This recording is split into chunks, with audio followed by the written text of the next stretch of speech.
नौकर जोर लगाकर मेरी कमर की मालिश करता। मैं उसको पैसे पकड़ाती तो कहता, रहने दो मालकिन, वसूली रात को करूंगा। मैं कुछ समझ नहीं पाती। जैसे जैसे वह मालिश करता, मुझ पर खुमारी बढ़ती ही जाती और मैं सुकून से गहरी नींद सो जाती। लेकिन एक रात मुझे नींद नहीं आई। मेरे तो होश उड़ गए जब उस रात मालिश करते करते उसने, मेरा नाम राधिका है, मैं बहुत खूबसूरत थी, इसीलिए शादी से पहले हर दिन मेरे लिए रिश्ता आता था। मैं अपने माँ बाप की इकलौती बेटी थी, इसलिए मेरा बाप चाहता था कि मैं इंजीनियर बनकर उसका नाम रोशन करूं। मगर जब मेरे लिए इतने अच्छे रिश्ते आते थे तो मेरी माँ मुझे कहती कि तुम अपनी पढ़ाई छोड़ दो ताकि मैं तुम्हारी शादी कर दूं। मगर मैं अपनी माँ से कहती थी कि मुझे तो इंजीनियर बनना है। मगर यह सुनकर मेरी माँ को गुस्सा आ जाता था और वह कहती थी कि तुम अभी शादी कर लो, ये इंजीनियर की पढ़ाई बाद में कर लेना। मगर मेरा बाप नहीं मानता था, इसलिए मेरी माँ एक बुजुर्ग बाबा के पास गई और उनसे कहा कि मैं अपनी बेटी की शादी करना चाहती हूँ। मगर उसका बाप नहीं मान रहा। कोई ऐसा ताबीज दो कि उसका बाप शादी के लिए फौरन मान जाए। उस बुजुर्ग ने मेरी माँ से 2,000 रुपये लिए और ऐसा ताबीज दिया कि मेरा बाप मेरी शादी के लिए फौरन मान गया। यह रिश्ता दरअसल मेरे बाप के दोस्त ने अपने बेटे के लिए मांगा था और कहा कि आपकी बेटी शादी के बाद भी इंजीनियर बन सकती है। यह सुनकर मेरे बाप ने उससे शादी के लिए फौरन हाँ कह दिया और मैं विदा होकर अपने ससुराल आ गई। मेरे ससुराल वाले बहुत अमीर थे, इसलिए मैं और मेरे पति अलग घर में रहते थे। मेरा पति अपने बाप का बिजनेस संभालता था, इसलिए वह सुबह से शाम तक बिजी रहता था।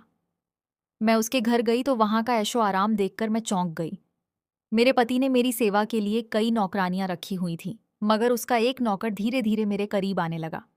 उस नौकर ने मुझसे कहा कि मैं यहाँ काफी सालों से काम कर रहा हूँ और आपके ससुराल वाले मुझे बिल्कुल घर के मेंबर की तरह ही समझते हैं। यह सुनकर मैंने भी उसे खास अहमियत देना शुरू कर दी। वह एक दिन मेरे कमरे में आ गया। मैं अभी तक बिस्तर में लेटी हुई थी। उसने मुझे थका थका देखा तो कहने लगा कि आप लेटे रहो, थक गई होगी, अगर आपको ऐतराज ना हो तो मैं आपके कंधे दबा दूं। यह सुनकर मैं चौंक गई। मैं खूबसूरत थी, जवान थी, लेकिन मुझे मेरे पति के अलावा किसी मर्द ने नहीं छुआ था और ना ही मैंने किसी नौकर से कभी अपने कंधे दबवाए थे। इसलिए मैंने फौरन मना कर दिया, क्योंकि मुझे अच्छा नहीं लगता कि कोई पराया मुझे छुए। यह सुनकर वह चुप हो गया और मेरे कमरे से चला गया। तभी मुझे एहसास हुआ कि मैंने उसकी बात का जवाब बहुत सख्ती से दिया था। शायद वह पहले भी मेरे ससुराल में ऐसे काम करता होगा, मगर मैंने साफ इनकार करके उसका दिल तोड़ दिया था।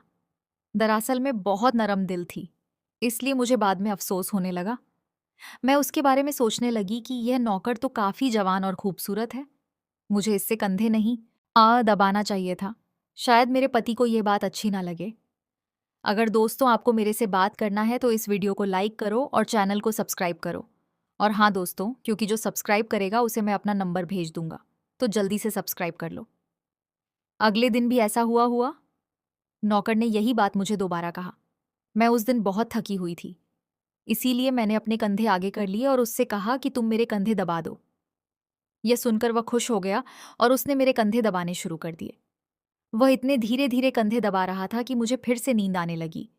यह देखकर वह नौकर कहने लगा, मालकिन आपको नींद आ रही है कि आप बिस्तर पर लेट जाओ, मैं आपके कंधे दबाता रहूंगा। मैं जैसे मदहोशी में थी, इसलिए फौरन बिस्तर पर लेट गई।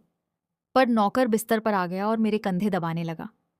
उसके बाद मुझे होश नहीं रहा और मैं सो गई। मुझे नहीं पता था कि मैं कितने घंटे सोती रही। मेरी आंख खुली तो मैंने देखा कि वह नौकर अभी तक मेरे कंधे दबा रहा था। ये देखकर मुझे उस पर तरस आ गया और मैंने हाथ बढ़ाकर अपना पर्स खोली और कुछ नोट निकाले और उस नौकर के हाथ में रख दिए। यह देखकर वह शर्माने लगा। मालकिन, ये आप मुझे पैसे देकर शर्मिंदा कर रही हैं। मेरी सैलरी अच्छी है, मुझे इन पैसों की जरूरत नहीं है। यह सुनकर मैंने उससे कहा कि यह पैसे तुम्हारी मेहनत के हैं। यह सुनकर उस नौकर ने मुझसे वह पैसे लिए और मेरे कमरे से निकल गया। मेरा पति रात को देर से आता था, इसलिए मैंने शाम को फिर उस नौकर को अपने कमरे में बुलाया और उसे कहा कि तुम्हारी मालिश से मुझे बहुत अच्छी नींद आती है, इसलिए जब तक मेरा पति घर नहीं आ जाता तब तक तुम मेरे कमरे में ही रहना। शायद नौकर को पैसे का लालच आ गया था, इसलिए वह मेरी बात सुनकर खुश हो गया और कहने लगा, मैं तो आपका मामूली सा नौकर हूं, जैसा आप कहोगे मैं वैसा ही करूंगा।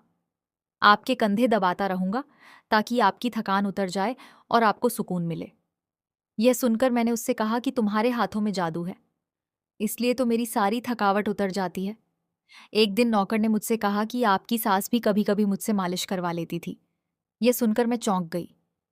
मुझे मेरी सास ऐसी ही नहीं लगती थी, मगर वह नौकर झूठ बोलने वाला नहीं लगता था।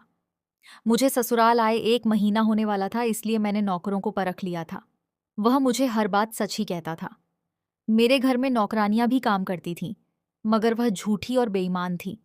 वह मुझसे जो बात सुन लेती थी, उसे पूरे मोहल्ले में मशहूर कर देती थी। इसीलिए मैं उन्हें अपने कमरे में नहीं आने देती। यह नौकर इस घर का पुराना नौकर था, इसलिए मैं उस पर भरोसा करती थी। पप्प भी मेरे कमरे में आता था, मगर अपनी नजरें झुकाकर रखता था। वहां मेरे जिस्म को हाथ लगा था, मगर उसकी नीयत खराब ना थी। ऐसा हर रात होता था। एक दिन मैंने अपने पति से कहा कि जब से हमारी शादी हुई है, हम कहीं घूमने फिरने नहीं गए। यह सुनकर मेरे पति ने कहा कि जब से हमारी शादी हुई है, तुम भी तो हर वक्त नींद में रहती हो। मैं रात को घर आता हूँ, ये तो तुम गहरी नींद में होती हो। दिन को मेरे पास वक्त नहीं होता और रात को मेरे घर आने से पहले तुम सो जाती हो। यह सुनकर मैं अपने दिल में सोचने लगी कि यह सब नौकर की मालिश की वजह से हो रहा था। मेरे पति की शिकायत सही थी। मुझे रोज रात को अपने पति के लिए जागना चाहिए था। उस दिन मैंने फैसला किया कि आज रात जब नौकर मुझे मालिश के लिए कहेगा तो मैं इनकार करूंगी, ताकि मुझे नींद न आए और मैं अपने पति के आने तक जागती रहूं। शाम हुई तो मैंने नहाकर खुद को खूब तैयार किया और दुल्हन बनकर बिस्तर पर बैठ गई। नौकर मेरे कमरे में आया तो उसने मुझे मालिश के लिए पूछा, मगर मैंने साफ इनकार कर दिया। मेरी बात सुनकर वह कुछ उदास हो गया और वापस चला गया। कुछ देर बाद नौकर मेरे कमरे में आया तो उसके हाथ में चाय का गिलास था। मैंने खाना नहीं खाया था, इसलिए फौरन चाय पी ली और अपने पति का इंतजार करने लगी। मगर मुझे नींद आ गई और मैं सो गई। सुबह मैं जागी तो नौकर फौरन मेरे कमरे में आया और कहने लगा, मालकिन आपके लिए नाश्ता लेकर आऊं।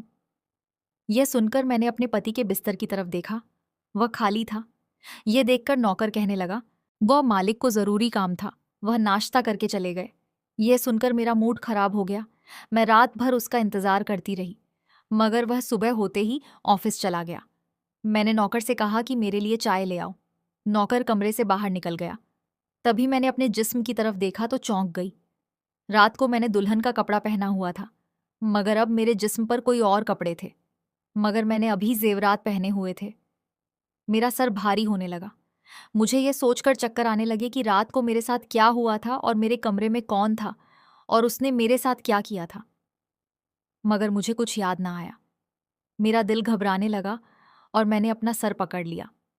मेरा पूरा जिस्म दर्द कर रहा था, इसलिए नौकर चाय लेकर आया तो मैंने उससे कहा कि मेरा जिस्म दबा दो। यह सुनकर वह बिस्तर पर आ गया और मुझे दबाने लगा। उस दिन मैं देर तक बिस्तर पर पड़ी रही। उस दिन मेरे पति अचानक घर आ गए। मैंने उसे देखा तो उस पर बरस पड़ी, मैं रात को तुम्हारे भी के लिए दुल्हन बनकर जागती रही, मगर तुम नहीं आए। यह सुनकर मेरे पति कहने लगे, मैं रात को कमरे में आया तो तुम गहरी नींद में थी, इसलिए मैंने तुम्हें नहीं जगाया। यह सुनकर मैं चौंक गई। मगर मेरे कपड़े किसने बदले और नींद पूरी होने के बावजूद मेरा जिस्म क्यों दर्द कर रहा है? मैं उलझ गई थी। मेरे पति कहने लगे, अच्छा ठीक है, मूड खराब करने की जरूरत नहीं है। मुझे आज रात एक काम के सिलसिले में बाहर जाना है, इसलिए देर हो जाएगी। मगर अभी मेरे पास 3-4 घंटा फ्री है। अगर तुम कहो तो हम अभी कहीं बाहर जा सकते हैं। यह सुनकर मेरा मूड खुद ठीक हो गया और मैं सारी रात वाली बातों को भूलकर खुश हो गई। शादी के बाद यह पहला मौका था कि मैं अपने पति के साथ कहीं बाहर जा रही थी। मैं जल्दी जल्दी तैयार होने लगी, जबकि मेरा पति गाड़ी में बैठकर मेरा इंतजार करने लगा। उस वक्त नौकर मेरे कमरे में आ गया और मुझसे पूछा, मालकिन आप कहीं जा रही हैं क्या? यह सुनकर मैंने उससे कहा कि हाँ, मगर तुम क्यों पूछ रहे हो? यह सुनकर नौकर कहने लगा, मैं आपका नौकर हूं, मगर आपको यही सलाह दूंगा कि आप बाहर नहीं जाओ, क्योंकि आपका जिस्म थक जाएगा। यह सुनकर मुझे गुस्सा आ गया और मैंने उससे कहा कि तुम मेरे नौकर हो, मेरे पति बनने की कोशिश मत करो। यह कहकर मैं बाहर चली गई। ना जाने जाने मुझे किस बात पर गुस्सा आ गया था। मैंने उस नौकर को खूब खरी खरी सुना दी। वह भी अपनी औकात जान गया था। तभी तो मैं जब घर आई तो वह मेरे सामने नहीं आया। मेरे पति मुझे गेट पर उतारकर वापस बाहर जा चुके थे। जबकि मैं अंदर आई तो मेरा सारा जिस्म बुरी तरह दुख रहा था। शायद मेरे जिस्म को मालिश की आदत हो गई थी, तभी तो रात होते ही वह मालिश के लिए तड़पने लगता था। लेकिन मैंने उस नौकर को नाराज कर दिया था।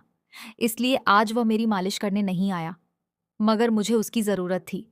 इसलिए मैंने एक नौकरानी को बुलाया और उस नौकर को बुलाने को कहा। थोड़ी देर गुजरी थी कि वो नौकर मेरे कमरे में आ गया, मेरे बिस्तर पर बैठ गया और चुपचाप मेरे बेसिक्की नीचे कंधों को दबाने लगा। यह देखकर मुझे शर्मिंदगी की हुई। मैंने उसे इतना बुरा भला कहा, मगर उसने मेरी बात को बिल्कुल बुरा नहीं माना। मैंने उसे चुप देखा तो कहने लगी, मुझे उस वक्त पता नहीं क्या हो गया था, इसलिए मैंने तुम्हें खरी खरी सुनाई। मैं इतने दिनों के बाद अपने पति के साथ कहीं बाहर जा रही थी, इसलिए मुझे तुम्हारा टोकना अच्छा नहीं लगा, इसीलिए मुझे माफ कर दो। मैं उसकी मालकिन थी और उसे इस काम के पैसे देती थी, मगर अब भी मुझ में इंसानियत जिंदा थी, इसलिए मैंने मालिक होकर भी नौकर से माफी मांग ली, क्योंकि वह भले ही नौकर था, मगर वह एक इंसान भी तो था। मेरी बात सुनकर वह नौकर कहने लगा, बात समझे कान दाइझा, तो मैं आपका नौकर हूँ, इस काम के लिए मैं आपसे सैलरी लेता हूँ, इसीलिए आपको हक है, आप जो चाहे मुझे कह दे। यह सुनकर अब मैं चुप हो गई, मगर मैंने सोच लिया था कि आइंदा इससे ऐसा कुछ नहीं कहूंगी। वह उस रात देर तक मेरी मालिश करता रहा और फिर मुझे नींद आ गई। मुझे नहीं पता था कि नौकर मेरे कमरे से कब निकला और कब मेरे पति घर पर आए। मैं सुबह उठी तो मेरा पति बाथरूम में था और बाहर जाने के लिए तैयार हो रहा था।